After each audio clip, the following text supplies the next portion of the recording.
Hi friends, మనం forest beat officer exam యొక్క సిలబస్లోని part B general సైన్స్లోని 75 మార్క్స్లలో general సైన్స్లో first chapter source of energy ఉంది కదా, దానికి సంబంధించిన కొన్ని ముఖ్యమైన బిట్స్ ఇక్కడ ప్రాక్టీస్ చేద్దాం ఫ్రెండ్స్. ఫస్ట్ క్వశ్చన్ వచ్చేసి, క్రింది వాటిలో సాంప్రదాయ శక్తి వనరులు ఏవి? ఏ ముడి చమురు, B shell gas, C gas hydrates, D kerosene, ఈ పైవన్నీ. ఆన్సర్ వచ్చేసి ఈ పైవన్నీ ఫ్రెండ్స్. 2 సాంప్రదాయేతర ఇంధన వనరులు ఏవి? ఏ సూర్యరశ్మి, బి పవనశక్తి, సి జీవశక్తి, డి వేల తరంగ శక్తి, ఈ పైవన్నీ. ఇక్కడ ఆన్సర్ వచ్చేసి ఈ పైవన్నీ. ఇక్కడ మనం ముందు సాంప్రదాయ శక్తి వనరులు అంటే సాంప్రదాయేతర శక్తి వనరులు అంటే ఏంటి కొంచెం జస్ట్ తెలుసుకుందాం. ఇట్లా సాధారణ ప్రజల అవసరానికి అందుబాటులో ఉండనివి సాంప్రదాయేతర ఇంధన వనరులు. ఓకేనా? సాధారణ ప్రజల దైనందిన జీవితానికి అందుబాటులో ఉండేటివి సాంప్రదాయ శక్తి వనరులు. ఓకేనా ఫ్రెండ్స్? యాక్చువల్గా దైనందిన జీవితానికి అందుబాటులో ఉండేవి సాంప్రదాయ శక్తి వనరులు. ఇవి మనం డైలీ వాడుతుంటాం. ముడి చమురులోని పెట్రోల్ డైలీ వాడతాము, గ్యాస్ హైడ్రేట్స్, కిరోసిన్ ఆయిల్, ఇవన్నీ సాధారణ ప్రజల అవసరానికి అందుబాటులో ఉంటాయి కాబట్టి వీటిని సాంప్రదాయ శక్తి వనరులు అన్నారు.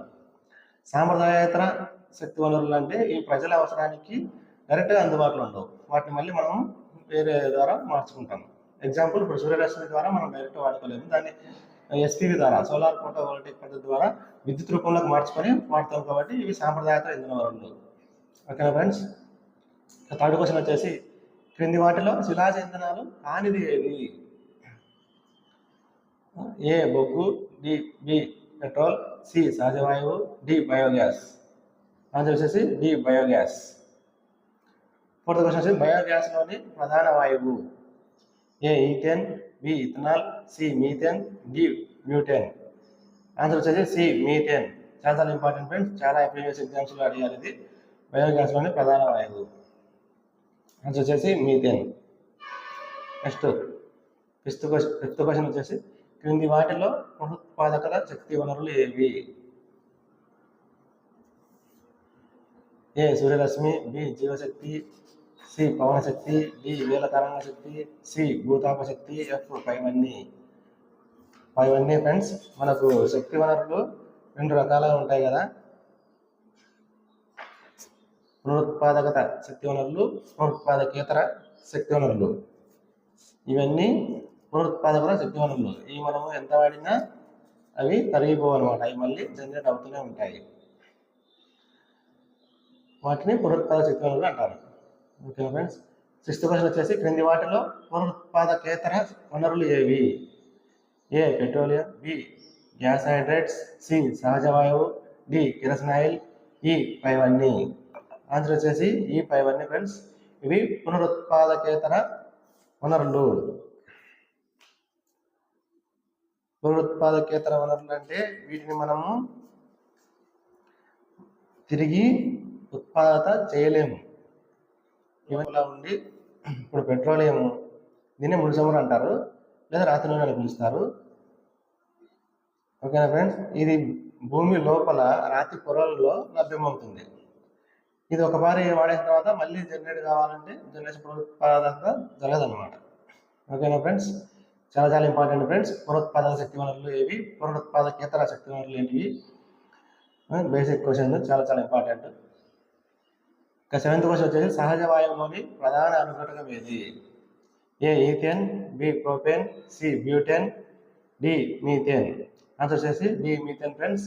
ఇది ప్రీవియస్ ఇయర్స్ బిట్ కూడా friends, last year review previous ఎగ్జామ్లో బిట్ అడిగాడు. చాలా ఇంపార్టెంట్ ఫ్రెండ్స్. 8th క్వశ్చన్ వచ్చేసి, ముడి చమురు నుండి పెట్రోల్ను ఏ ప్రక్రియ ద్వారా వేరు చేస్తారు?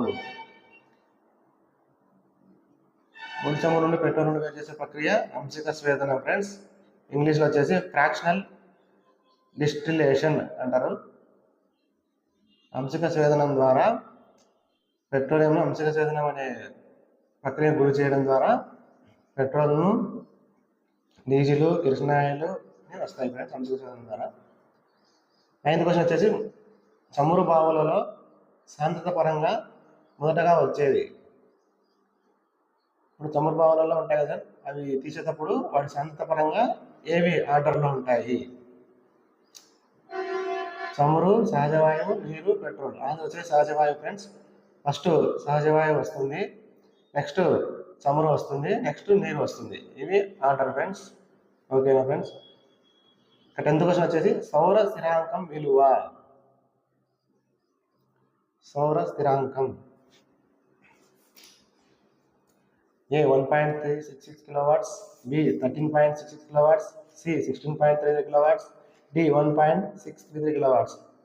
ఆన్సర్ వచ్చేసి 1.366 కిలోవాట్స్.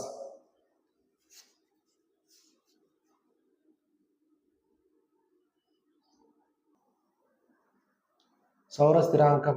సౌర స్థిరాంకం అంటే ప్రమాణ వైశాల్యం గల భూ ఉపరితలం గ్రహించే సూర్యరశ్మి పరిమాణాన్ని సౌర స్థిరాంకం అంటారు ఫ్రెండ్స్. దీని విలువ 1.366 కిలోవాట్స్ ఫ్రెండ్స్. గుర్తుపెట్టుకోవాలి. 11th క్వశ్చన్ వచ్చేసి మన దేశంలో సౌర విద్యుత్తులో మొదటగా ఉన్న రాష్ట్రం. A Andhra Pradesh, B Tamil Nadu, C Rajasthan, D Orissa. Andhra C Rajasthan friends. మన దేశంలో రాజస్థాన్ రాష్ట్రం సౌర విద్యుత్తును ఎక్కువగా ఉత్పత్తి చేసుకుంటుంది ఫ్రెండ్స్. 12th వచ్చేసి సూర్యరశ్మిని విద్యుత్ శక్తిగా మార్చడానికి వాడే పద్ధతి. Photo electronic effect, A B photo electric effect, C solar heating effect, D solar electric effect. Answer వచ్చేసి B friends, photo electric effect.